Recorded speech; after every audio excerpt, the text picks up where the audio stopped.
नमस्कार र सबैजना नमस्कार। यतिखेर चाहिँ हामी यो सूर्य पिनाक नगरपालिका योभन्दा अगाडि पनि यहाँ धेरै बाछाहरू हामी उद्धार गरेर लगिसकेका थियौँ।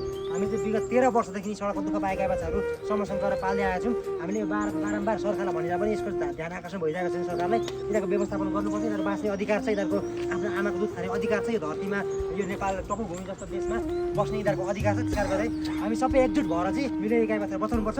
मठ मन्दिर गाई बाछा बचाउ तथा समाज विकास अभियान नामको संस्था र यो संस्थाको अध्यक्ष हुनुहुन्छ गोपाल नेपाली सर। उहाँले विगत 13 वर्षदेखि संस्था दर्ता गरेर सोनाको दुःख पाएका गाई बाछा बचाउनुपर्छ भनेर बस्नुभएको छ। हामी पनि युवा मिलेर सबैजना साथमा साथ हातमा हात दिएर चाहिँ सबै मिलेर बचाउनुपर्छ भन्न चाहन्छु।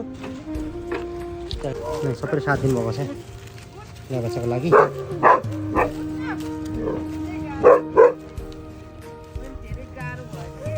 त्यो खुट्टो टेक्न भएन क्या बिचराको, टेक्ने भएन क्या टेक्नोले। योभन्दा अगाडि पनि यहाँबाट उद्धार धेरैचोटि गरिसक्यो। अहिले चाहिँ 3टा बाछाको बिहाललाई चाहिँ एकजना खुट्टा बाछाको खुट्टो भाँचेर यस्तो बिजोको अवस्थामा छ। हामी यहाँ उद्धार गरेर लाँदैछौँ।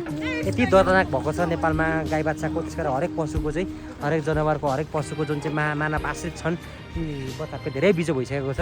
यो पक्कै पनि सरकारले ध्यान दिनुपर्छ। यो पृथ्वीमा बाँच्ने अधिकार सबै यो पृथ्वीमा जनावर केही पनि रहेन भने मान्छेको मात्र अस्तित्वले के गर्ने त संसारमा। टेक्ने गाह्रो हो क्या। ल धन्यवाद सबैजना।